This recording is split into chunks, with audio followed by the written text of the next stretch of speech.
he kind of threw out by winning, and not just by winning, but by dominating his opponents. He threw out all of these restrictive notions that golf has kind of taken on in the last few years, that golf is now the bomber's preserve, even though Phil threw in a fair few bombs himself, that golf can now be overpowered, that you don't need to be like this creative genius, that you can adopt a kind of a science approach like Bryson, and not to pick on Bryson unfairly because obviously he's a very good golfer, but that Mickelson, this mercurial player, this creative genius, this man who can fashion shots out of absolutely nothing, can be the oldest winner on the longest course. It inspires the imagination. And that's ultimately what that win does. It inspires the imagination. It makes us feel good about ourselves as we watch the crowds. And that's, for me, why I'm not that concerned about whether the crowds were a little bit too much, because that's what this win means. It means more than just Mickelson. It's about, it reaffirms our love of golf. And I say this as someone who's not that big a Phil fan, and yet I feel all of these things. And I felt all of these things watching him last night. And for that reason, I'm so grateful today. I actually am feeling really grateful that we have this guy who, against all the odds, just says, you know what? Yeah, I've got my sixth major. But does it not prove that technology now has given the likes of Phil Mickelson or any elder statesman a far better chance of longevity in their career? Yeah. Can we not see it as this is one of the advantages of the technology in ball, driver, etc. Rather than, I'm not sure many other 50-year-olds are hitting at 366 yards and outside Koepka. I mean, I'm not seeing a bunch of them out there doing it. Yeah. No, you're not. But if you go onto the Champions Tour, and they're all beating the crap out of it and hitting it a long way as well. So, these are the plus sides to technology. But Peter, yes, but I reiterate exactly what Joe said. If that were the case, why aren't there a bunch of senior tour players showing up and giving good account of themselves on the regular PGA Tour? Because there aren't. Because it's simple. They've lost the probably desire more than anything else. But look at Harrington. Look at Mickelson. Look at the leaderboard. You know what I mean? It's not young guns who are. But does that not underline their greatness? Actually, you know, I mean, those two guys you mentioned. I mean, we're not sitting here saying, look at. Give me a rank and file pro from 10 years ago who's 50. Kenny Perry. Harrington. Yeah, we're not. Look at Kenny Perry still cutting it. I mean, we're looking at Harrington. We're looking at Mickelson. Like Streelman. The greats. What age is Streelman? 42. Well, that's not that old. It is for golf. Jack Nicklaus wins the Masters at 46. 46. And he was absolutely, hailed as this is the Messiah because he won it at 46. But I don't think that's technology then. So I don't know if that's the same point. I can't believe we've had to wait this long for a 50-year-old to win a major. I think I've said it a number of times over the last few years. I felt this record was going to go and Phil would probably be the one to do it because look at Phil Mickelson. He looks in the shape of his life. He's in a world where when you have the wealth that he has, you can have the best of everything, the best strength and conditioning, the best of technology. That means he's on a level playing field by and large with these younger guys. I think his desire maybe hasn't been where it was over the last couple of years. He seems to have got that back in the last few weeks.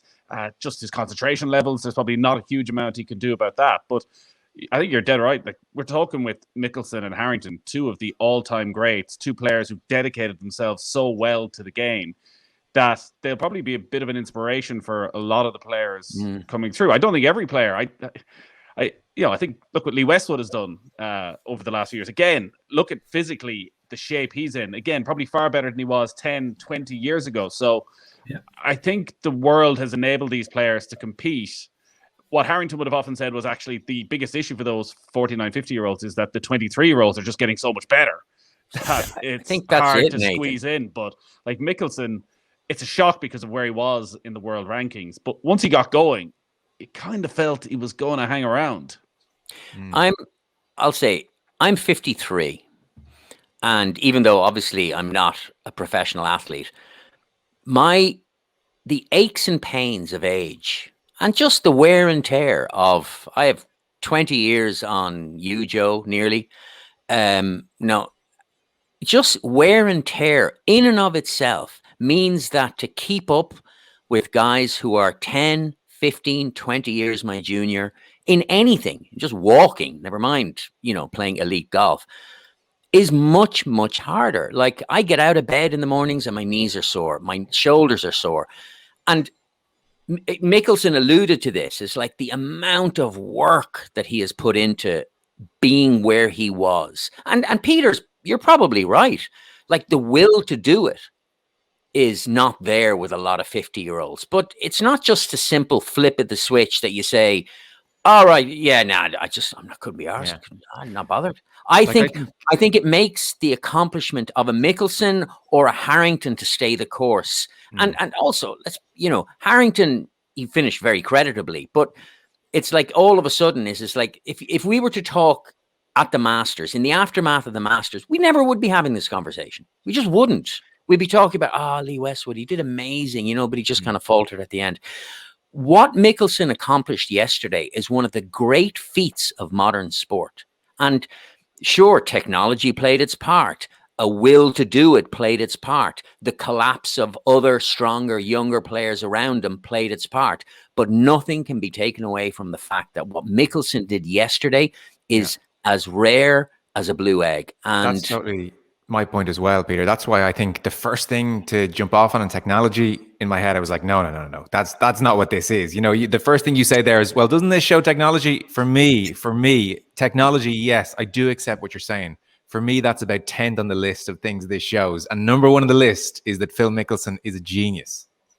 Yeah. I'd agree with that one, but I was just trying to throw in the point that Fionn was trying to make. And I was trying to throw in the point that technology had and does have a major part. And it's one of the advantages of technology progressing as they go along. But I would agree with you. It's way down the list in relation to his win. And would you agree, Peter, that 5 majors for Phil, and look, the 44 wins was always super impressive, especially in the Tiger era. But I always felt, and well, I guess feel now still even more so after last night, 5 majors for Phil was only an okay return for the brilliance, the longevity, the talent, all of that stuff. 5 just felt a little bit underachievement. I would agree with you there. You look at probably one of the greatest underachievers of all was Greg Norman. And he was probably one of the lads who kept his body in shape the longest and is still in remarkably good shape. But Norman had 2. Yeah. Is that right? 2 majors for the career that he had. And when you put it to Mickelson, you would equate Mickelson probably having, should he have had 8? Yeah. Yeah, you can't say what he should have had because of the Tiger effect. And people will point to only Jack Nicklaus has had more runner-up finishes in majors, and how close was he at times with Tiger. But the psychological impact that must have had on him over a decade, where his best stuff just wasn't good enough. And how does that feed into your preparation for the weeks in advance? How does it make you make changes that you probably shouldn't make to just try and keep up with Tiger? Like, we just don't know what he could have done if Tiger hadn't been there. There's clearly no question he would have got to double figures, I think, if Tiger hadn't been around. So 6 does feel like, at Nick Faldo's level, most definitely that is where Phil Mickelson should be. And even actually, if he got to 7, he was alongside Arnie. Yeah. I feel 7's a better number for him still. Yeah. Alongside Arnie. Like, he's better than Faldo. He's just given He's more. Plenty more chances now, guys. Do you think so? This isn't flash in the pan? No, I don't think so. I think it'll probably put it in his head that for all the work that he's done, this is the reward. And if he puts the same amount of work in, can he win on a British Open style golf course? Absolutely. When he went against Henrik Stenson, should he have won that one? Henrik produced some of his best golf ever. So, yeah, I definitely think he has more in him. look back a little bit on how yesterday unfolded. So we did the watch along and it was great. And thanks to everybody for coming along and tuning in. Hope you enjoyed it. Even the first 3 holes, it was bonkers. You know, Phil starts bogey on 1, then birdie, then another bogey. And Brooks starts with a birdie. And that looked ominous when he started with a birdie, but then double bogeys the par 5 second. In fact, Brooks on the first 3 par 5s was double bogey, bogey, and bogey.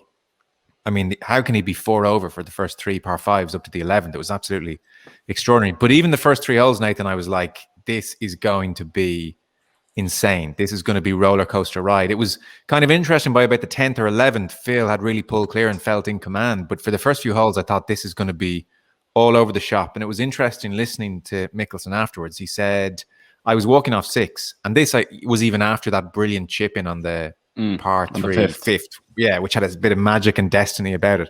But he said, I was walking off 6. I'd made some uncommitted swings the first 6 holes. I had been striking the ball awesome the first 3 days. I'd had a wonderful warm-up session before the final round. Like I was ready to go. But then I made some uncommitted swings the first 6 holes. And so Tim, my brother, pulled me aside. He said, if you're going to win this thing, you're going to have to make some committed golf swings.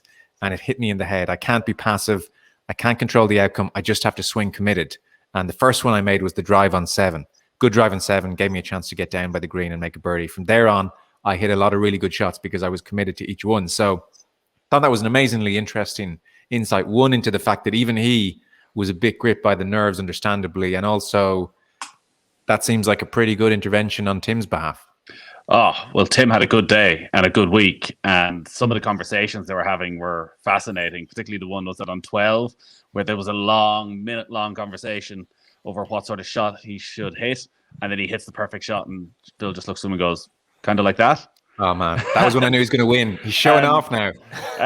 And I'm sure huge for both of them because the first time Tim was on the bag from winning a major, and Tim obviously gave up a lot, wasn't he? John Moran's manager and coach, and decided, actually, no, I'm going to go and work with Phil and see how that goes out at a time in Phil's career when maybe, we didn't think there was going to be this level of success, but the front 9 was just magic. Bang, bang, either way, lead kept changing. But Koepka, after the second, never looked himself. Like that double bogey on the par 5.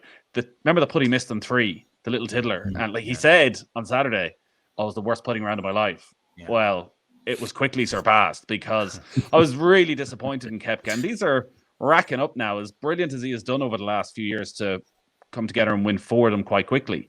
He's also had 4 or 5 other chances where it just felt as though he's been very passive. Like Phil Mickelson's an old guy. He's 50. You got to bully him into submission.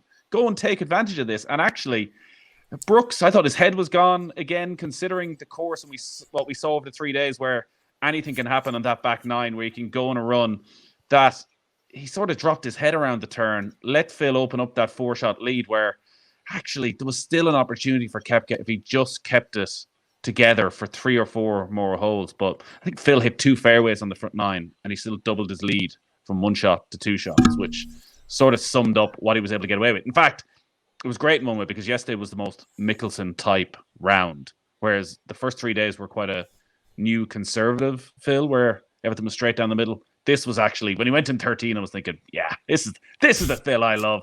I didn't want this to be a 6-7 shot demolition. I wanted Phil pure drama right to the end. With 2 to go, did you fancy him to win? Yeah, just because I didn't think Koepka had anything in him. I really thought 17 was, he's not going to hit it in the water. Please tell me he's not going to hit it in the water. And then 18, I still didn't think he'd win it. I thought there was a mess up somewhere. So I was so happy to see that his second shot in 18 was quality. I mean, yes, it was absolutely so good. I thought he was in trouble in 18 because Koepka, in fairness to him, and I do agree, Nathan, and we'll talk more about Koepka, was not himself, but he did in a very Koepka way, even after bogey on 10, bad bogey on 11, that par 5 where his second got him into trouble under the tree and it was just near impossible to make anything from there. And then bogey on 13 as well, a terrible bogey on 13. Even then, Koepka still comes back on 15 with a birdie, 16 with a birdie. And I thought, holy shit, this will be his most belligerent hour. And so, like, on 17, it's interesting, Phil was saying afterwards that, or Tim was saying that Phil wanted to go in with a 7, which would have been the right club, it turns out. But that Tim, sorry, I keep forgetting his name. Tim said, no, let's go 6. Let's just guarantee Waters out of the equation, which again, I think is really good caddying. And he was saying to Phil, look, yeah, you're in the shit here, but 4 is fine. Yeah, he hit that one on 17 awfully hard too. You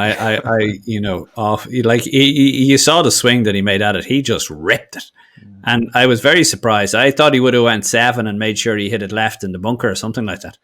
But no, look, he did the right thing. He was very, as nervous as I was, I heard few people making this point, so obviously a lot of people felt this way. As nervous, Fionn, as I was every time Phil stood on a tee box, once he got around the greens, I felt pretty calm about him all day. I thought, he's absolutely doing fine here. His chip in on 5, just like we didn't know it then, but it was, I think, the nail in Koepka's coffin. It was just like he's in the sand trap or that waist area, and Koepka has, there was the possibility of that 2-shot swing. All of a sudden, birdie or Mickelson holds out for birdie. Koepka misses. There was that sense, like all of that mastery. And I think it was mentioned, I think Gary Murphy talked about it yesterday on the watch along, is that creativity, that mastery that oftentimes contemporary golf courses don't allow you to express to its fullest. So I heard on the commentary, they were saying like, PGA, take note. You don't need a collar of fringe around all the greens. You can have these bowl type greens. You can have bare lies. You can force the players to fashion shots, to see the shot, to be creative. And as you said, exactly that. Once he was up and around the greens, there was that, like he had a wand in his hand, it was just beautiful to watch. And I mean, it was a strange one. It was exciting, and mostly because we all want that thing. We all wanted Mickelson to win. Yeah, I think. But it was a catalogue of errors. On the front 9, Mickelson certainly participated in that little theater, but on the back 9, it's just he found that solidity, and he just kind of.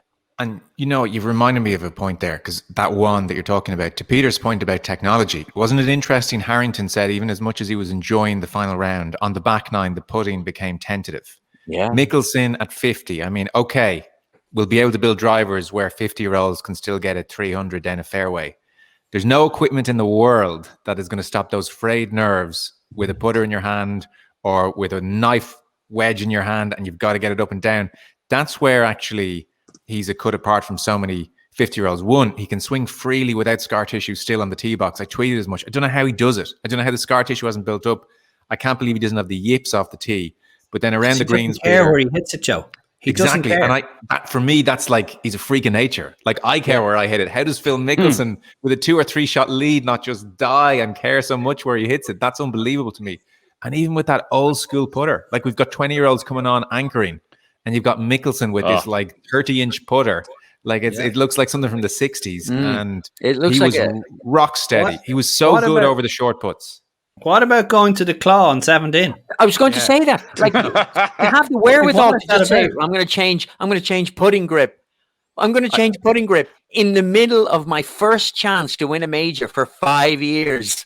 And it's like, I think at that point Tim was like, this fucking guy, I can't help him. I remember playing South Africa one year, right? And I played with this South African guy, and he had one of the old bullseye putters, right? He put it left-handed for the first 6 holes and right-handed for the next 6. How'd he do? He nearly hauled every putt that he had. And I couldn't figure out why did he switch, but just unbelievable. Isn't that point right? Technology is not going to allow a 50-year-old short game perform like that very often. No, you have to keep it. The short game is one of the most difficult. That's where the nerves jangle. To go back, there is that. It's just, I'm just thinking about just that magic around the greens. Mickelson's win is a story about Mickelson. It's about his accomplishments. So, but to draw it kind of into, that sense of what does it mean for me as a fan? So it reinforces the notion that creativity is more interesting than power. It's not that power isn't interesting. but creativity ultimately is more interesting than power. Totally. Creativity and power, like Tiger Woods. Like, I mean, I heard, I can't remember, was it Nick Doherty on the broadcast last night said something that, I think Rory's got a chance. Huh? No, this is going to be like, this is the highest compliment I could pay him, but it puts him into the Seve Ballesteros level with short game, the magician around the greens. And obviously Seve was a short game magician and Phil Mickelson is a short game genius. But in a way, it's why Spieth to me is more interesting than Bryson DeChambeau. And it serves, and this is the part that I mean, I certainly don't want to take anything away from Mickelson, but it's another kind of weird, slight reminder. It's like, oh yeah, that's why Tiger Woods is the greatest of them all, because he had power and he had all of that magic. Because I would argue that Tiger's every bit as good around the greens as Mickelson. But it's interesting that you mentioned Seve, because Phil is the American Seve. He is the people's champion. He is. There's a guy who drank a $40,000 bottle of wine out of the claret jug when he won the Open. But this is the peculiarity of Phil Mickelson, that there is so much about Phil that should be dislikable. He is the most egotistical man in the world, yet there's just enough humor in it that you kind of think he's taking the piss out of himself. Yeah. There's enough self-awareness there, just about. Just about. He was online this morning. Again, he must have been on the coffee all night, because apparently he was on the flight home drinking wine. He said, and just replying to everyone on Twitter. And he was saying, I'm a bit buzzed up here on the wine on the flight home, because I guess he's going East Coast to West Coast, and he's like, well, what else am I going to do? Yeah. But I think he will, and this will only add to it, have that place, particularly in American golf fans' hearts, that maybe Seve has for the Europeans, that it's something that success can't really buy. So he's not Tiger. He's never going to have what Tiger had. But all those hours signing autographs, all those hours making sure that everybody knew all the good things he was doing, will be repaid in spades with the love I think that people will show him over the next 10 or 20 years. And I don't know. I was sitting on the couch last night and questioning what sort of mentality I have when, like, I love Phil. And I find this with every major now. I love Phil. I desperately want him to win, but I also really want him to collapse just for my drama. At 17, I'm like, I really hope he wins this, but at the same time, I just want him to go in the water just to see what happens. Oh no, he's Arnold Palmer to Tiger's Nicklaus. That's it. I mean, yes, I agree, Nathan. He is the American Seve, but he's this generation's Arnold Palmer, beloved of golf fans, because he takes that moment. He'll sign the. Did you notice he was walking from the green to the tee and he handed the golf ball to the man in the wheelchair? He just put it on his lap. So that was nice, yeah. And what it was the awareness in the middle of him in this tunnel. Obviously, he's in this tunnel. He's like, no. It's from the fifth. I think he was walking from this to the sixth tee, so he had just holed out from the waist area. Took the golf ball and put it in the man's lap, and he goes, "Here, there's something for you." And it's like, to take a moment out of what must have been like the most incredible feat of concentration is testament to Mickelson being aware that there is a wider world around him that he interacts with. And I think ultimately, as Nathan says, this is the thing that makes him the people's champion. That and anyway. Yeah. And look, Gary Murphy said on the watch along last night, there is a private Phil and a public Phil too. Sure. And maybe the private guy doesn't always live up to the billing. So let's not like make him a saint either. But I think he gets that professional sport is also about entertainment. It's about interacting. It's about trying. And Phil is always trying. And of course, it's self-serving as well. But geez, he's genuinely funny and he gives something back and has personality. And like the reason I didn't want Kevin Streelman to win, even though he seems like a nice man, is because he doesn't do anything to me. Like it's just not there. He doesn't want to do anything to me. Whereas Phil wants to play the game and wants to engage. And like even just flicking through his tweets here in no particular order. So like Jim West 08013683 tweets Phil. I'm guessing by his handle, Jim doesn't have a gazillion followers. It doesn't seem like there's a blue tick there. Phil, did you ever activate the calves? And if so, what hole was it on? Phil just writes back 16. Somebody else is onto him saying, Phil, you absolute legend. Congrats. Get some treatment on that thumb, mate. Phil writes back, I'm icing it now. and on it goes with all these people. So, there's just something, yes, it's a little bit indulgent. It's a little bit egotistical, like the fucking fireside chat. I mean, again, like Nathan says, I should hate that. I mean, I should look at this guy and just think, no, I don't hate them. I don't hate them. He says to Zach Johnson, I'm not going to say drop bombs. I'm going to say hit nice little straight tee shot straight down the middle of the fairway.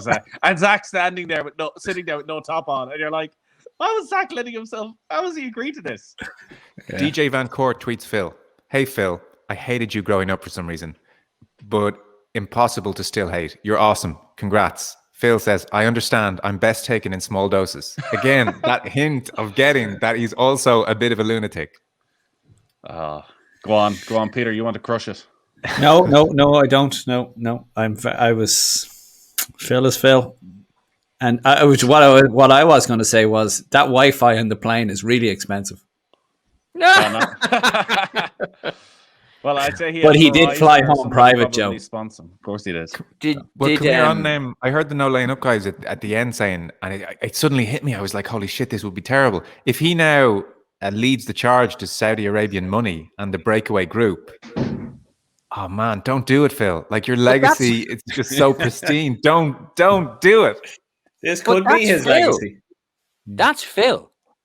We need to get him on the show. Porrick obviously has his number. So, did you see Gary Player's tweet to him, which was warm and stiff in equal measure? What a display of golf from Phil Mickelson. He kept his cool, and it always seemed like he would emerge victorious.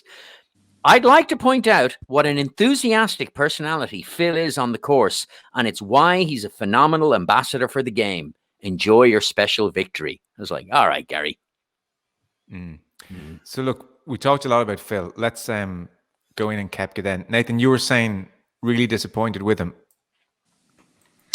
Yeah, just never got going after that birdie on the opening hole where suddenly he flipped it completely. And I just expected him to kick on. This alpha male act that he has means in those positions, you got to go and show it.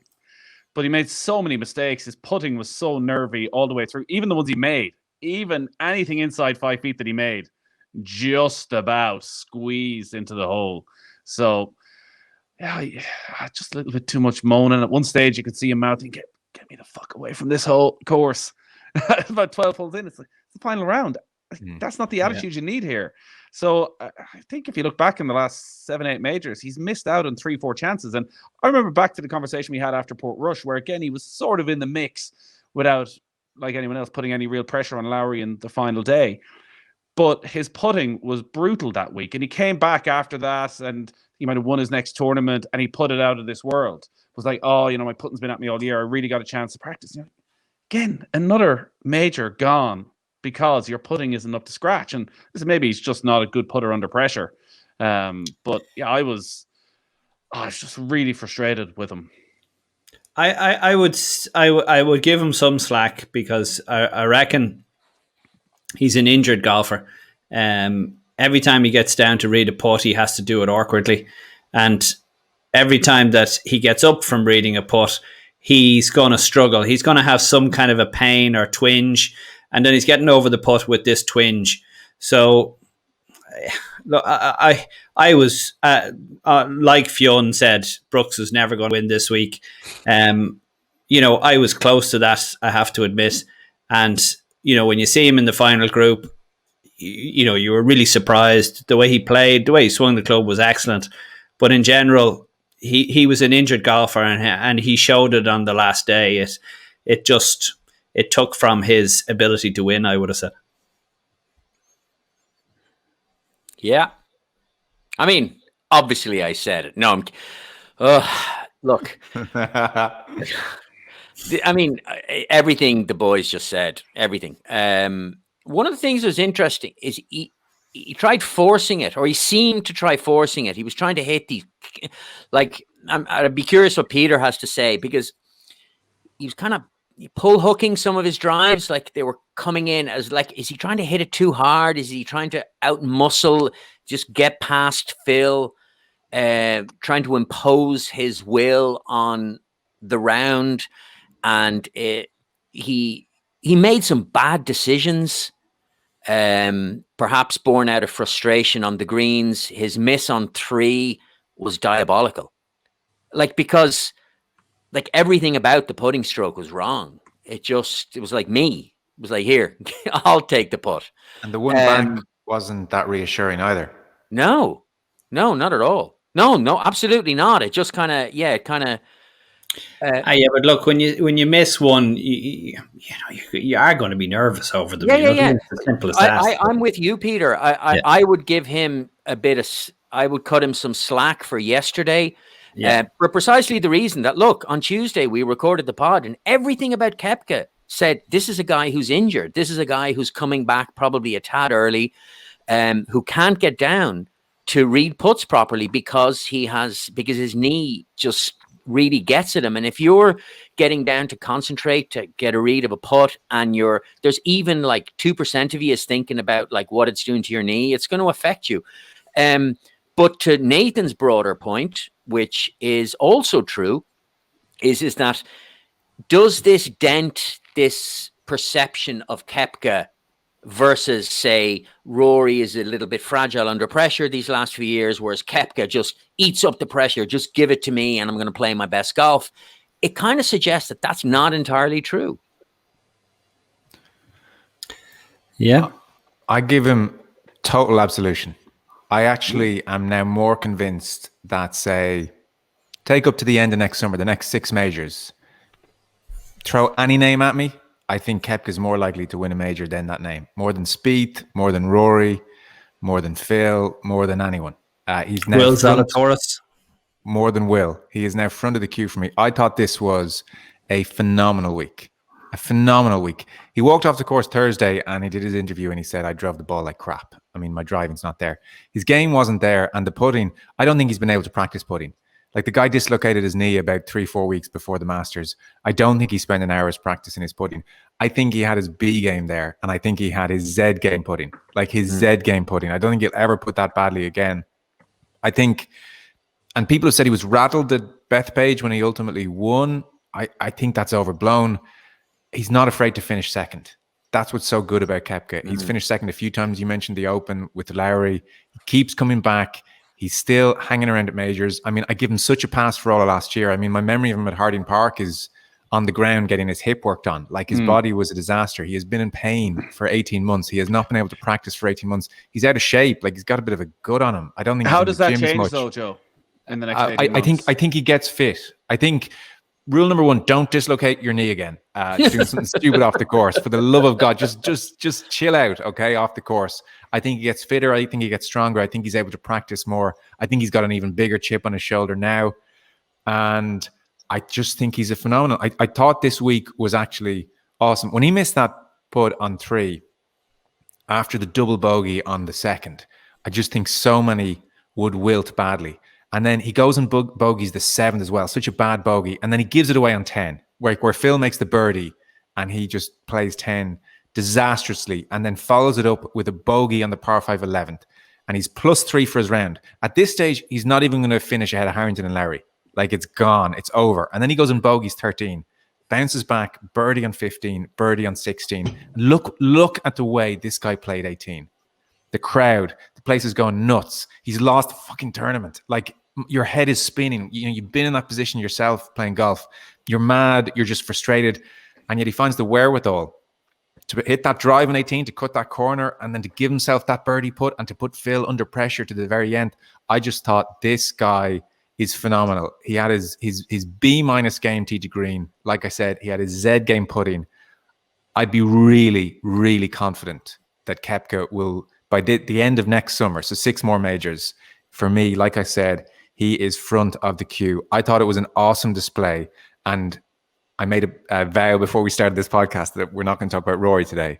But it's everything that we want from Rory, where everything's gone wrong in many ways and you still dig something out. Imagine walking off the green on Saturday where you've put it as badly as him and you're in the final pairing with Phil Mickelson. It's an awful feeling. He doesn't care. I don't think he walks away with any scar tissue here. I don't think he goes that, Harrington always says people finish second or have heartbreak and they don't want to come back. I don't think he's heartbroken. I think he's pissed off. I think he comes back And I think he's really, really dangerous golfer now for the next 2 majors if he just doesn't do anything silly and, go skiing or jump off a boat. I think, put it this way, he is the favorite for the US Open and the British Open to a lesser extent in my eyes now. I have him in as favorite straight away. That's as compelling an argument in favor of Koepka as I've heard in a long time. And I would struggle to disagree with most of that. It's also easy for me because I love Koepka. And there's this weird thing is like where people go, oh, he's not that likable. I find him immensely likable. I think he's funny. I like his crankiness as well. I enjoy it a lot. There's a kind of an authenticity when he at press conferences, he speaks his mind. He's not afraid to call bullshit, and I love him for it. I agree. I think it's like this week. I'm impressed. I'm impressed with his head up attitude to playing shit golf. And he didn't play well yesterday. He just didn't. And I agree. Would I have him as favorite for the US Open? Maybe not. I don't know. But I think it's a compelling argument. And no. Yeah. I don't think he played that badly. I think he was tactically badly. He was tactically awful. Yeah. Yeah. Give me an example of that, Peter. Give me a hole. Okay. His misses were poor. But his misses seem to be on the wrong side. Like he tried to on the par 5 16, right? He needs eagle, and he needs to finish that one right of the flag to have a chance. And he's left all day long. Where else was it? He a couple of other ones that he laid it up in a bunker miles short on the previous par 5. Yeah. And then he splashed it out short of the green. Like, what is he doing there? Yeah, his like, his par 5s were hard to explain away. Exactly. So that's what I mean by, he put himself into positions where it's virtually impossible to hit good shots, rather than putting himself into a position where he has the ability to hit a good shot. Yeah. So Nathan, you're not quite buying my argument. You think he's a bit rattled, or there's a question mark now with the pressure, I or think more not the invincible? injury in the short term. I just think we're a month away from the US Open, and then the Open is another month after that. That if it was a factor over the last 4 days, is it going to dramatically improve between now and then? Like, I agree with, I love Koepka as well. I love his attitude. I love his ability to just turn up when it matters, not give a shit, go and do his own thing and perform. I just feel maybe these 2 majors might come too soon again, and that he needs a break and he needs to come back. But I think mentally, like, he is, all those guys you named, is a step ahead of all of them in how he can just go, he can push this away, and he can turn up at a tournament. But there are a lot of them now. So he has been in contention more than anybody else over the last 3 or 4 years. He's won his fair share of them. Just thinking a day like yesterday, Peter's going through some of his shot selection. You're missing a lot of bad putts. Like, that's a lot of tournaments in the last few years that his putting has let him down. And Saturday was the worst, but Sunday was even worse again. So he needs to show up on the weekend with his A game putting wise, and then he will win more majors. But you cannot deny his ability to turn up at majors and produce. Like, if you had Koepka's mentality and Rory's game, Rory's winning 14 majors. Not far off it. Yeah, not far off it. If you watch Brooks, he looks like he's going to hole a lot of putts. Do you know what I mean? He looks Tiger-esque with the putter in his hand. Okay, he doesn't hole as many as he should at the moment, but previous to this, he hasn't won 4 majors putting poorly. No, his display when it was him and DJ in the US Open was frightening. I think he gets back to that. I just think he hasn't been able to practice the way he needs to. Yeah. And when he said that coming into this tournament, it had been like 1 in 10 shots where he was falling off it with his knee. Or sorry, it had been 1 in 10, and then kind of in the week before the tournament, it was more 1 in 20. And then he was asked by Henny on Sky on the Saturday, "Are you feeling pain in your leg anymore?" He said, "No, I haven't felt it at all this week." So like that knee is well on the road to recovery, to the point where I think he'll be able to practice properly now. And I feel like he'll be hungry after this one. I think this one stung him, and the crowd and Phil and all that. I'd say he was like, "Oh, if I just had a bit more, I really would have won this damn tournament." So I suspect he'll be back with that putting guru he spent 2 days with in the build of this tournament, and he'll be working with relish. That's why I give him a big chance. He's not in pain in the knee anymore, and he can now practice for the next month. Can I ask you, put yourself in his situation, right? I know he's not a great lover of the game, okay? History of it and all the rest. But if you're coming down the stretch, and I know you really, really want to win, but as a lover of the game, do you really want Phil Mickelson to win? Do you understand what I mean? Put yourself into that position. As in he didn't want to be Stuart Singh kind of thing? Not that, maybe that. I don't think that was in the back of his head. And don't get me wrong, but somewhere in his thought process, was he happy to see Phil Mickelson win? I think it's really interesting. I'd love to know the answer. I think it's a big energy to go against. Yeah. There's no doubt. Right. The scenes on 18, like there's some incredible photos of Phil and the crowd behind him, but also to flip it on Brookside, he's just another guy in the midst of a crowd of 10,000 people, and they're all ignoring him. Like he's just walking up the fairway. They don't even realize that this guy is there in the middle of them. I thought that was horrendous. I really did. I thought it was absolutely horrendous. Oh, they'd lost control completely. What happened on 18? It was even with Phil, like when the guy comes up behind him, you're going, no, absolutely horrendous. Imagine should have never happened. Yeah. Especially in COVID, never mind any other times, but in COVID areas. Well, the whole week you're looking at it going, did this actually happen? Did this actually happen? Phil said on Twitter he threw the guy an elbow who tried to grab him. No, it was definitely a touch uncomfortable. And Brooks, as Fionn was saying, Brooks afterwards didn't like it. No. So, I mean, we should mention Lowry and Harrington, shouldn't we? That was like the feel-good story, bring up the rear. It's such a pity the TV coverage is so abominable. Like, like, I think we are a bit desensitized to it, but when you think about it, we just didn't. How many shots did we see of Lowry? I think 3 or 4 Lowry shots. We saw a few more of Harrington. But they didn't even show Harrington on 15. They showed the birdie on 4 or the chip in on 14. That suddenly get them to 3 under, and you think maybe he's got a chance here. And then they didn't show a single shot in 15 where he drops the shot back. How can the Masters show every shot? Right, every single shot. You can go back and you can look at every single shot on their app. What's wrong with the USPGA? Their app, do you mean, or the TV coverage? No, the coverage. Why can't you go back and look at everybody's shot on the app? Yeah. I don't know. Like we should have been able to watch Harrington's full round. Yeah. Should have been able to watch Shane Lowry's full round at the weekend.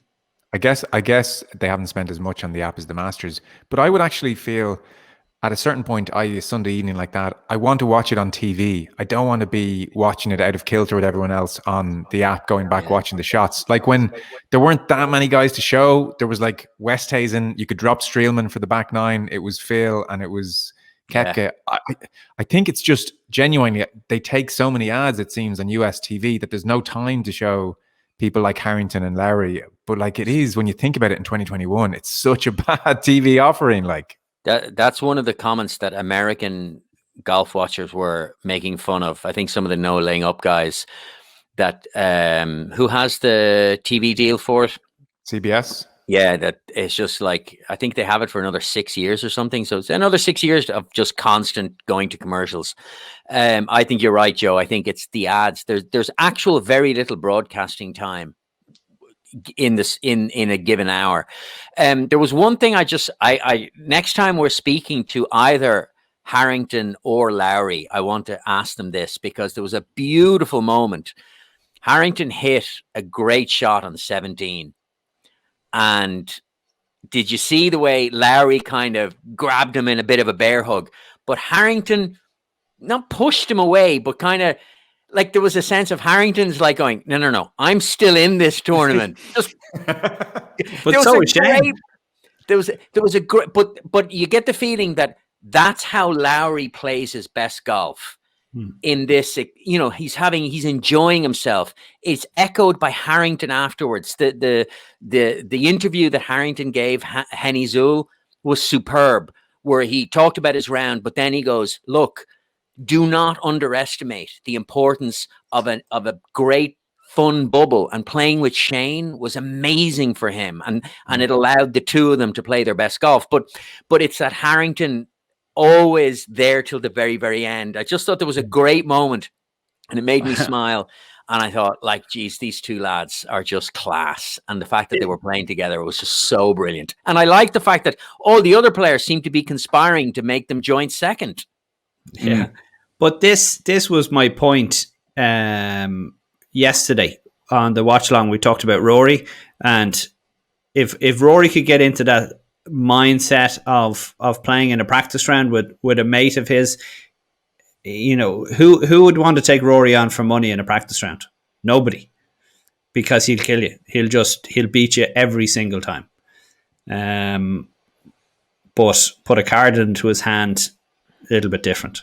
Two lads playing together. It's, you know, how many practice rounds have they played together in the past? And there you go.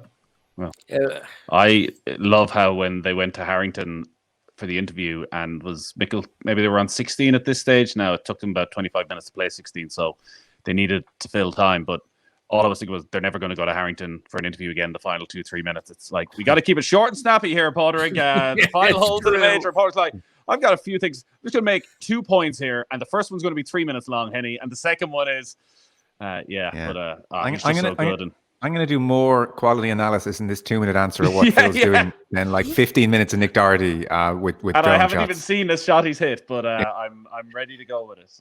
They had identical weeks, actually. 2 73s, a 71 and a 69, Lowry and Harrington. I meant to check what that does for Lowry's Ryder Cup situation. Can't hurt at all. While Nathan's checking that, I should just mention some honourable mentions for other names who have had sneaky good weeks. Justin Rose, fresh from his good play at the Masters, a sneaky tied 8th for Justin Rose. He jumped 37 spots on the last day. John Rahm, after saying on Saturday that he wanted to get the hell out of there because his putting was so bad, had a 68 to again finish tied 8 with Rose. Zalatoris, in fairness, backed up the Masters play, tied 8th.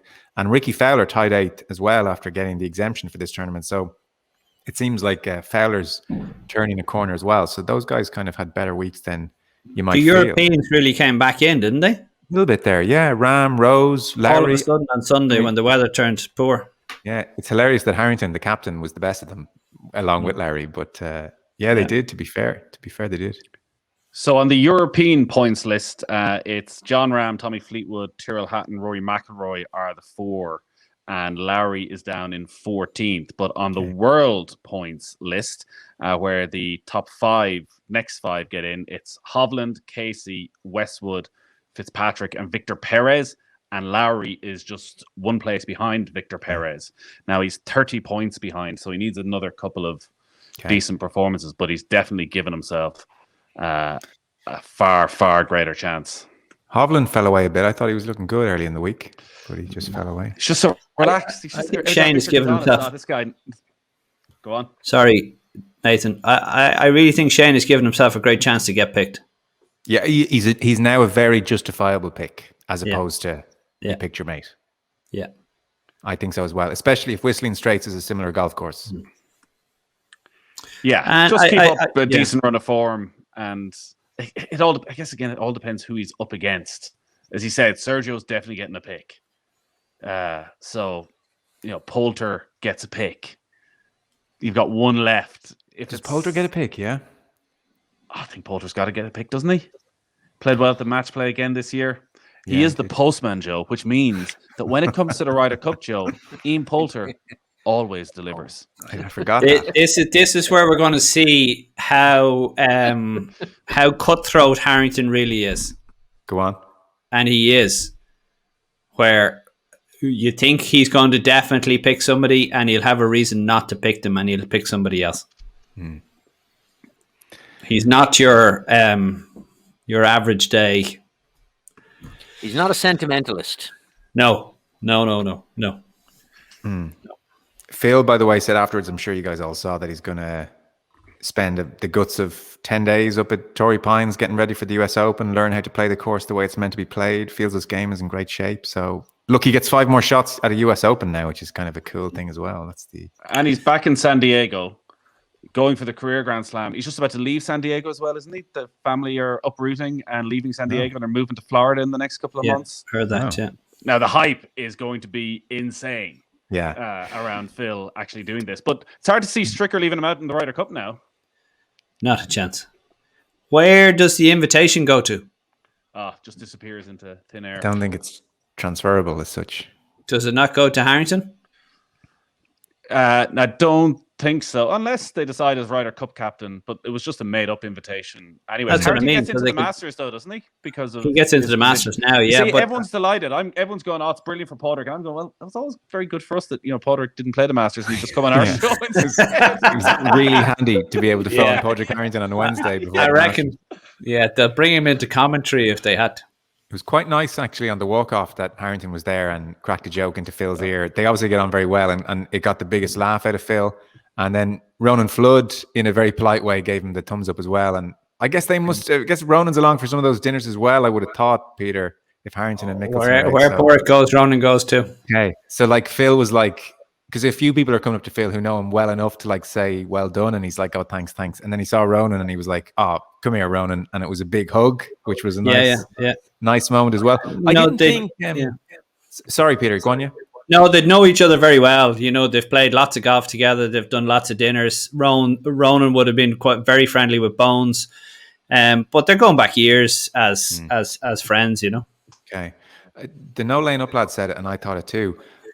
When he holds the winner, I thought there'd be jump in the air. I thought there'd be drop to his knees and put his hands in the air. I thought there'd be blobbing on the shoulder of his brother. I thought it would be all the pent up emotion unleashed. And actually, I don't know, maybe he's doing the mindfulness too well. It seems like maybe only on the plane home, the kind of that stuff's coming out with the help of a few drinks.